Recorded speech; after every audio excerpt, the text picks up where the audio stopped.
Bonjour et bienvenue dans cette édition de Business Africa. Je suis Afolake Oyenloye. Au sommaire cette semaine, les pays africains recherchent désespérément des ressources financières pour atténuer les effets du changement climatique. Alors que les pays développés ne parviennent pas à tenir leurs promesses, quelles solutions de financement innovantes le continent peut-il adopter ? Le houblon est un ingrédient primordial des bières du continent africain. Au sud du Cap, on cultive la quasi-totalité du houblon d'Afrique du Sud, mais la zone est menacée par les effets du changement climatique. Un ingénieur en informatique s'est tourné vers l'agriculture verte pour trouver des solutions. Un rapport de la Banque mondiale a révélé que le transport de marchandises coûte 5,3 fois plus cher au Nigeria qu'aux États-Unis. Les transporteurs accusent les mauvaises infrastructures et l'insécurité d'en être à l'origine. L'argument de la délégation indienne lors de la COP26, selon lequel il faut trouver l'équilibre entre limiter les effets du changement climatique et les besoins en développement, illustre bien la situation à laquelle sont confrontés de nombreux pays africains. Les promesses de ressources financières telles que les 100 milliards de dollars faites en 2009 n'ont pas encore été tenues, ce qui signifie que les nations africaines doivent être prêtes à financer et à gérer leur propre existence face à une menace de changement climatique. Découvrons l'un des moyens d'y parvenir. Après 2 semaines de discussions à Glasgow, les participants à la 26e conférence des Nations Unies sur le climat, COP26, sont parvenus à un accord à l'arraché. Un texte qui est loin de satisfaire les attentes du continent africain, qui ne produit qu'environ 3% de gaz à effet de serre, mais reste l'une des parties du globe les plus exposées au réchauffement climatique. Les grands pollueurs n'ont pas mis la main à la poche pour soutenir sa résilience. Les pays africains ont été invités à mobiliser des ressources financières propres face à l'urgence climatique. Alors que les 100 milliards promis aux pays du Sud en 2009 se font toujours attendre, la COP26 a promis de réunir 500 milliards de dollars afin d'aider les pays émergents à passer à l'énergie verte. En attendant, des États ont réussi à sortir de l'accord de Glasgow, le volet qui appelait à supprimer progressivement le charbon et les subventions aux combustibles fossiles. La version finale parle simplement de réduction. Reste à savoir si le monde atteindra son objectif climatique. Limiter l'augmentation de la température à 1,5 degré Celsius. Nous rencontrons Ibrahima Cherdiong, directeur général de l'African Risk Capacity Group, une agence spécialisée de l'Union africaine. Merci d'avoir pris le temps de répondre à nos questions. Compte tenu de la lenteur avec laquelle les partenaires de développement de l'Afrique ont tenu leurs engagements en matière de lutte contre les effets du changement climatique, quelles sont les options indépendantes disponibles pour les pays africains ? Concernant le fait que l'Afrique ne contribue pas au réchauffement climatique comme le reste du monde développé, il en va de la responsabilité des pays développés de fournir le financement promis dans le prix du charbon. Cette promesse n'a pas été tenue depuis 2020. C'est 100 milliards de dollars par an et à Glasgow, il y a un engagement renouvelé à prendre pour réellement fournir un financement supplémentaire d'ici 2025. J'espère donc que cet engagement sera tenu.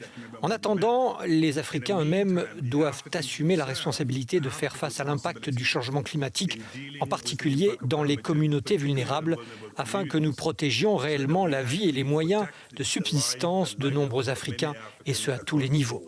Des organisations comme MINE relèvent du témoignage du leadership africain en créant une organisation entièrement dédiée à faire face aux effets du changement climatique afin que nous puissions répondre de manière appropriée.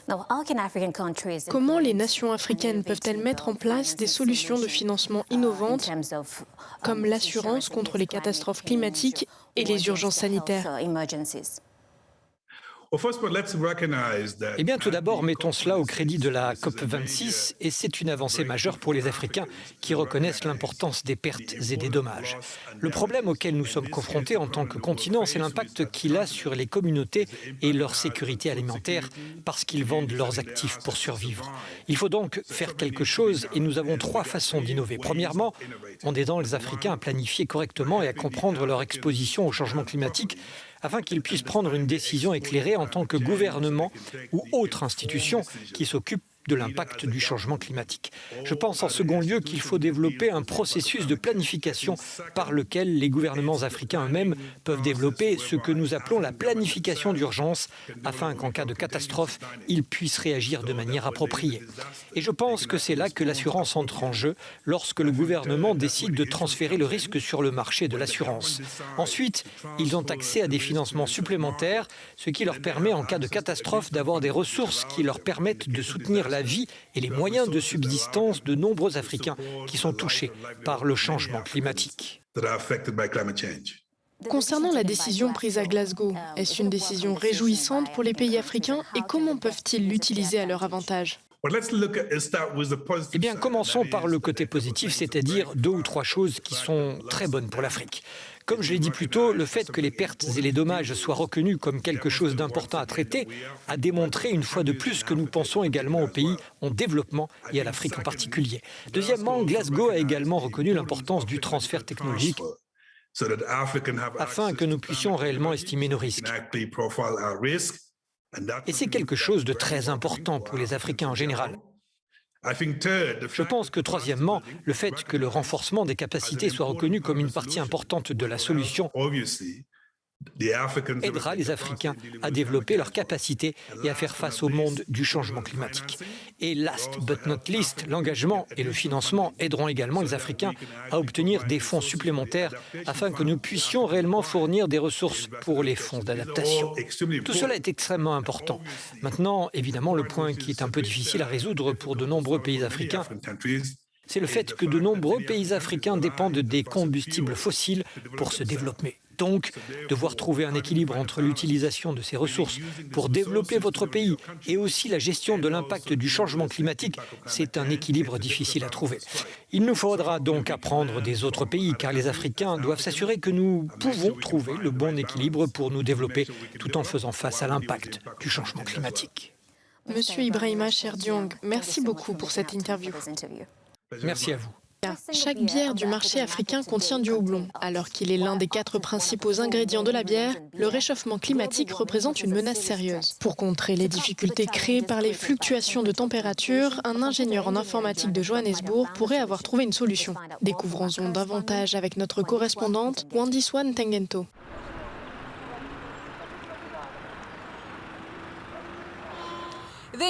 L'ensemble de l'industrie du houblon en Afrique du Sud est concentré dans la région sud du Cap.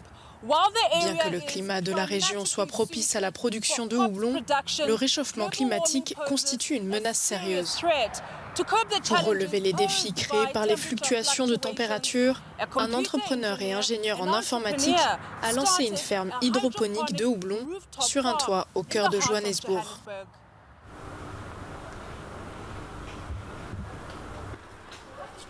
Chaque bière sur le marché africain contient du houblon. Surtout utilisée pour cette production, la plante est aussi employée à des fins médicinales.